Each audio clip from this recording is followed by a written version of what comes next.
राष्ट्रप्रवाह Vidarbha news में आप सभी का स्वागत है। मैं मनन व्यास और आज की देखते हैं ताजा खबर। अमरावती मनपा क्षेत्र के सार्वजनिक स्थान पर गंदगी करने वालों पर लगाम कसने के लिए दंडात्मक कार्रवाई करने जा रही है। यह कार्रवाई खुले में कूड़ा फेंकने वालों के खिलाफ की जाएगी। नगर निगम उपायुक्त डॉक्टर मेघना वासनकर ने कचरा फेंकने वालों पर दंडात्मक कार्रवाई करने का आदेश किया है। नगर निगम ने नागरिकों से अपील की है कि वे कूड़ा कचरा इधर उधर न फेंके, क्योंकि शहर में कूड़े कचरे के कारण ही बीमारियां फैलती है। लेकिन कई इलाकों में गंदगी की स्थिति देखने को मिली। शहर के विभिन्न हिस्सों में खुले में कूड़ा फेंके जाने से नागरिकों को इस कूड़े से परेशानी हो रही है। इस पर संज्ञान लेते हुए नगर निगम की सफाई विभाग ने अब सीधी कार्रवाई शुरू कर दी है। जिन इलाकों में कूड़ा डाला जा रहा है उनकी तलाश कर ली गई है और वहां कर्मचारियों की नियुक्ति कर दी गई है। नगर निगम के कर्मचारी वहां जाकर लोगों को जागरूक कर रहे हैं। नगर निगम की अपील को नजरअंदाज कर कूड़ा फेंकने वालों को पहले समझाइश दी जा रही है। अब सार्वजनिक स्थानों पर गंदगी करने वालों पर नियम के तहत 500 से 5,000 रुपए तक का जुर्माना लगाने की बात उपायुक्त मेघना वासनकर ने कही। नागपुर के प्राचीन पोदारेश्वर राम मंदिर से श्री राम नवमी के अवसर पर श्री राम जन्मोत्सव जुलूस 6 अप्रैल को शाम 4 बजे मंदिर से निकलेगा।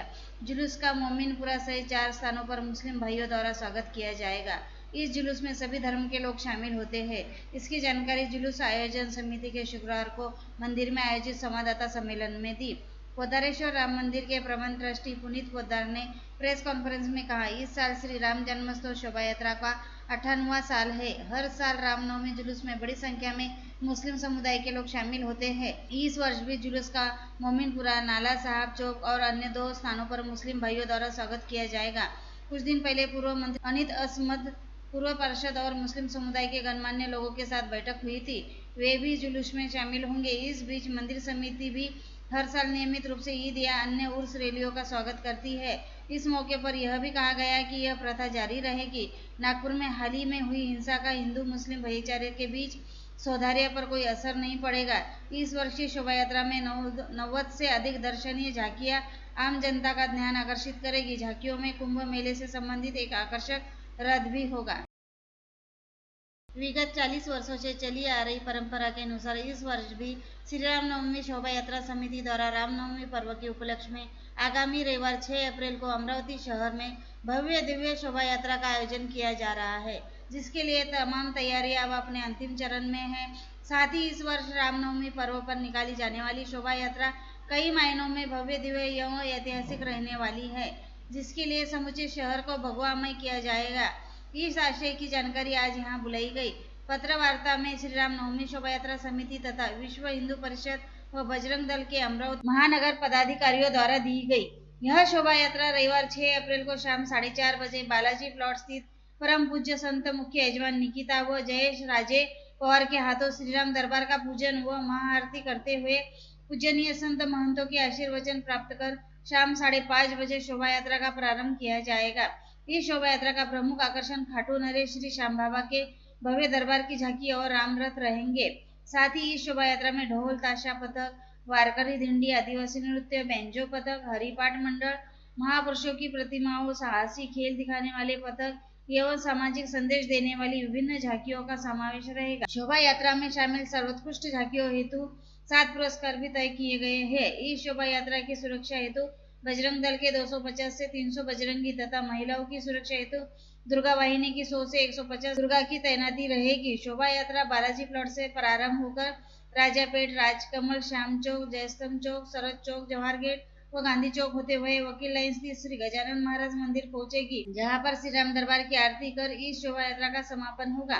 पत्रकार वार्ता में एडवोकेट प्रशांत देशपांडे, विजया सागवाकर, बंटी पारवानी, विशाल कुलकर्णी, अनिल साहू, सुधीर बोकुलवार, कन्हैया मित्तल, रविराज देशमुख, राजू देशमुख, अनिल शर्मा, विजय खड़से, सतीश कुरिल, पंकज जाधव एवं पंकज गायकवाड़ द्वारा सभी हिंदू समाज बंधुओं एवं शहर वासियों से इस शोभा यात्रा में बड़ी संख्या में उपस्थित रहने का आह्वान किया।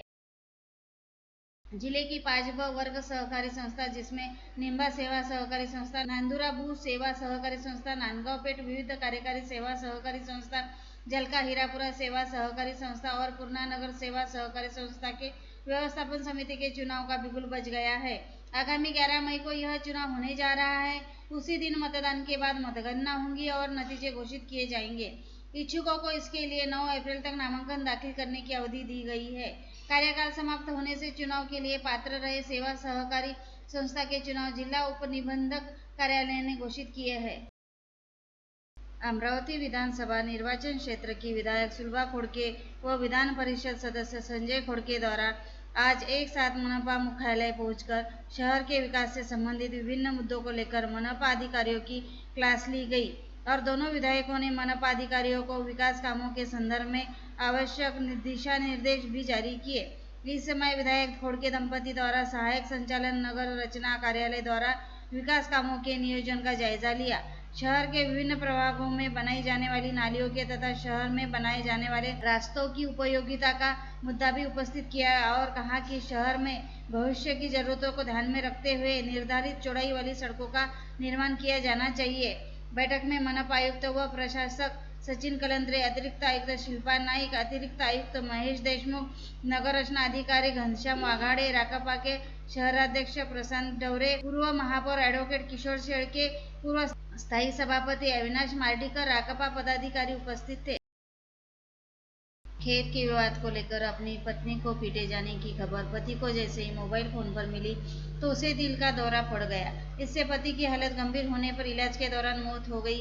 यह हृदय विदारक घटना जलगांव जामनोद तहसील के सुनगांव में घटी। मृतक किसान का नाम अशोक शंकर ढगे है। सुनगांव के अशोक शंकर ढगे का सुनगांव में एक खेत है।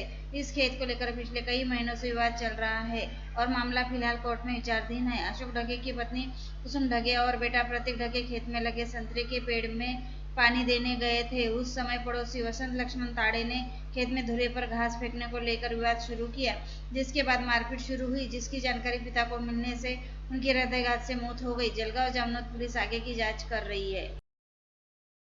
अचलपुर तहसील के ग्राम बोरडी निवासी 52 वर्षीय लक्ष्मी काटे ने समरसपुरा पुलिस स्टेशन में दर्ज शिकायत के अनुसार एसटी बस चालक 44 वर्षीय तुकाराम मुंडे ने अपनी बस क्रमांक MHY 5236 हलगर्जी तथा तेज रफ्तार से चलाते हुए नायगांव से बोरडी रोड पर एक बड़े झाड़ को टक्कर मार दी, जिसमें बस में सवार सभी यात्री आगे फेंके गए। इस टक्कर में फरियादी को छाती पर चोट आई, जिसका इलाज उपजिला अस्पताल में किया गया। फरियादी की शिकायत पर पुलिस ने बस चालक के खिलाफ मामला दर्ज करते हुए जांच शुरू की। पांडुरनाथ जिले के ग्राम वाड़ेगांव निवासी कैलाश कुरवाड़े ने सेंदुरजना घाट पुलिस स्टेशन में दी शिकायत के अनुसार बोलेरो पिकअप क्रमांक MH 40BL 3248 के चालक पुंडलिक सेंबेकर ने टर्निंग पर अपना वाहन तेज गति से चलाने से वाहन के पीछे बैठे डाले में सवार मजदूर कृष्णा कुलटे तथा मालती डोमने गंभीर जख्मी हो गई। मालती डोमने के उपचार के दौरान नागपुर में ट्रामा अस्पताल में मौत हो गई। अजनी पुलिस ने मर्म दाखिल करते हुए सेंदुरजना घाट पुलिस को मामला दर्ज करते हुए जांच प्रारंभ की। नेशनल हाईवे MH6 ने अपने मोटरसाइकिल से मोजरी से तेलेगांव ठाकुर जा रहे पांडुरंग साबळे को आशीर्वाद बार के सामने काली कलर की स्कॉर्पियो क्रमांक MH 27DL 6262 ने पीछे से टक्कर मार दी, जिससे पांडुरंग साबळे नीचे गिर पड़े और उनकी मौके पर ही मौत हो गई। फरियादी प्रफुल्ल साबळे की शिकायत के अनुसार उनके पिता की मौत का जिम्मेदार कार चालक ही है, जिसके बाद तिवसा पुलिस स्टेशन ने गाड़ी चालक के खिलाफ मामला दर्ज किया। और लेटेस्ट न्यूज देखने के लिए राष्ट्रप्रभा चैनल को लाइक और सब्सक्राइब कीजिए।